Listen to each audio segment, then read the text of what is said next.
नमस्कार, मैं हूं शिखरदीप और आप देख रहे हैं GBN 24। इंसान गलतियां करता है ताकि उससे सीख सके, आगे बढ़ सके, उससे बेहतर कर सके। लेकिन राजस्थान अपनी गलतियों से कुछ नहीं सीख रही है। राजस्थान एक बार फिर एक और मुकाबले में रन चेज करते हुए आखिरी गेंद पर एक और मुकाबला हार जाता। ऐसा मुकाबला जहां से उसकी जीत लगभग तय लगने लगी।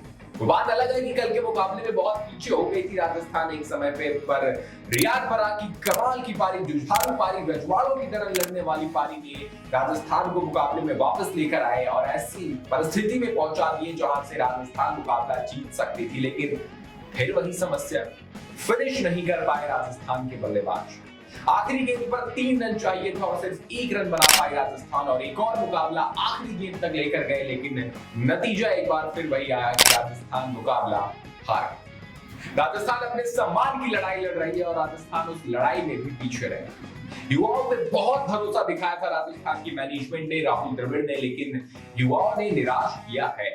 यशस्वी जायसवाल ने अच्छी पारियां खेली लेकिन मैच नहीं जिता पाए। इंपैक्ट तब होता है जब आप रन कितने बनाते हैं, इससे ज्यादा जरूरी है कि क्या मैच जिता पाए या नहीं।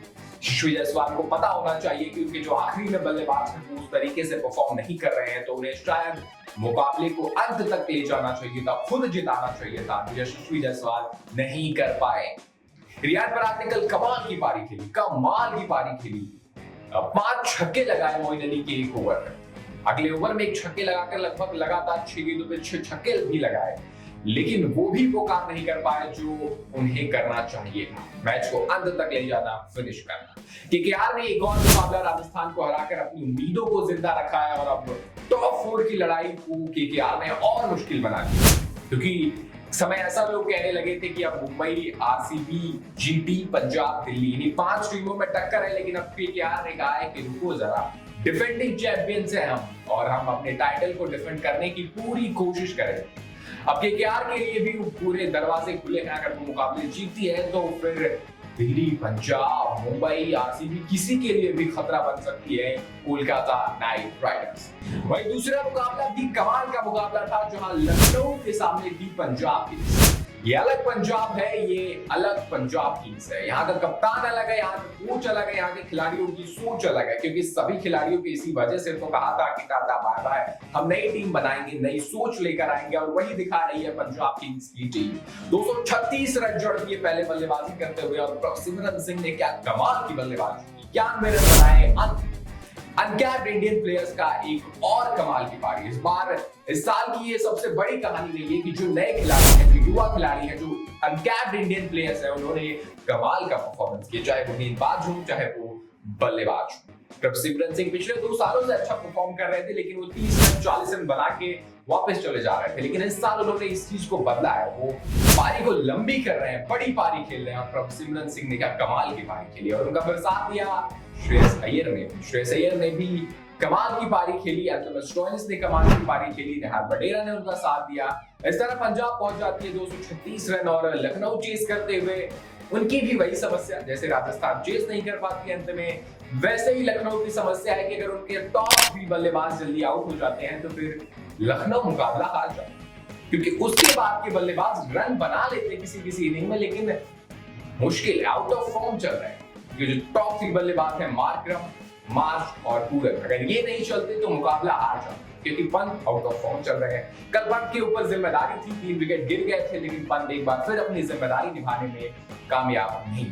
और पंत का फॉर्म बताता है कि उनके अंदर गुस्सा कितना, क्योंकि जब वो विकेट कीपिंग करते हैं अमूमन हम देखते हैं कि वो हंसते रहते हैं, बोलते रहते हैं, कुछ ना कुछ पीछे से विकेट के पीछे से कुछ ना कुछ बोलते रहते हैं। लेकिन पिछले 1-2 मुकाबले में ऋषभ पंत के चेहरे पर सिर्फ और सिर्फ गुस्सा दिखा है। एक भी गेंद खराब बॉलर डालता है तुरंत चिल्ला देते हैं, यहाँ डालना था, ये बोला था, ये करो वो करो। ये ऋषभ पंत नहीं किया करते थे और ये पिछले 1-2 मुकाबलों से देखने को मिला है कि ऋषभ पंत विकेट के पीछे हमेशा गुस्से में नजर आते हैं। कोई खिलाड़ी अगर फील्डिंग खराब करता है तो गुस्सा दिखाते हैं, अगर गेंद खराब करता है तो गुस्सा दिखाते हैं, लेकिन इसकी वजह वो फील्डर या वो बॉलर नहीं है, इसकी वजह उनका खुद का फॉर्म है। उन्हें भी पता है कि बहुत उम्मीदें दिखाई थी लखनऊ मैनेजमेंट ने ऋषभ पंत को लेकर और ऋषभ पंत से अभी तक कुछ भी नहीं हुआ। एक अर्धशतक आया है, उसके अलावा ऋषभ पंत की बैट से कोई भी अच्छी पारी नहीं आई है और ऋषभ पंत को भी पता है कि इतने बड़े टूर्नामेंट में अगर सिर्फ आप एक अच्छी पारी खेलते हैं, आप टीम के कप्तान हैं, आप 27 करोड़ के बिके हैं, तो कितनी बड़ी बात है और कितना प्रेशर है आप पे, ये उनको ही पता होगा।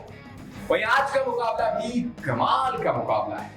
सनराइजर्स हैदराबाद मैदान पर उतरेगी और सामने होगी दिल्ली कैपिटल्स। दिल्ली की टीम जिसे टॉप 4 में अपनी जगह बनानी है, अपनी उम्मीदों को और आगे लेके जाना है, टॉप 2 में फिनिश करने की सोच रखनी है। वहीं दूसरी तरफ सनराइजर्स हैदराबाद जिसके ऊपर अब कोई प्रेशर नहीं, ऑफिशियली एलिमिनेट नहीं हुए हैं लेकिन लगभग एलिमिनेट हो चुके हैं। अगर आज हारेंगे तो ऑफिशियली एलिमिनेट हो जाएंगे, लेकिन अब उनके ऊपर कोई दबाव नहीं। उनके बल्लेबाज जो 300 की बात करते थे, अब यहां से वो कर सकते हैं क्योंकि अब कोई प्रेशर नहीं।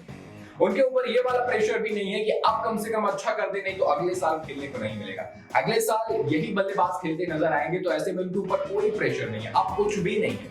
अब उन्हें सिर्फ जाना है, go and hit the ball वाली सिचुएशन में सनराइजर्स हैदराबाद है। और ऐसे में अगर उनके बल्लेबाज चल गए तो अब तक भले ही खराब परफॉर्म किया हो, लेकिन मुकाबले को एक तरफा बना देंगे और दिल्ली को यही रोकना होगा। दिल्ली को रोकना होगा ट्रेविस हेड, अभिषेक शर्मा और क्लासेन को जल्द से जल्द, वरना हैदराबाद का क्या ही जाएगा, लेकिन दिल्ली बहुत कुछ कमा सकती है।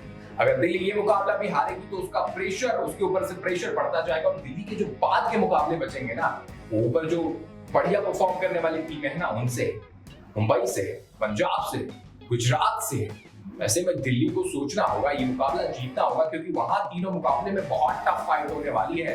उन मुकाबलों को आसानी से जीतना बहुत मुश्किल होने वाला है। ऐसे में दिल्ली पूरी कोशिश करेगी इस मुकाबले को जीतने की और सनराइजर्स हैदराबाद ने जो वादा किया था आपकी बार 300 बार, उसे पूरा कर सकती है, कम से कम एंटरटेन कर सकती है अपनी क्राउड को। मुकाबला हैदराबाद में है, ऐसे में रन बनने की पूरी उम्मीद है। आपको क्या लगता है, क्या होने वाला है इसके मुकाबले में? क्या सनराइजर्स हैदराबाद कुछ उलटफेर कर पाएगी या फिर दिल्ली टॉप 4 में अपनी जगह बनाने में कामयाब हो पाएगी? आपको क्या लगता है, अपनी राय में कमेंट में जरूर दें और ऐसी तमाम खबरों के लिए बने रहे हमारे साथ और देखते रहे GBet 24।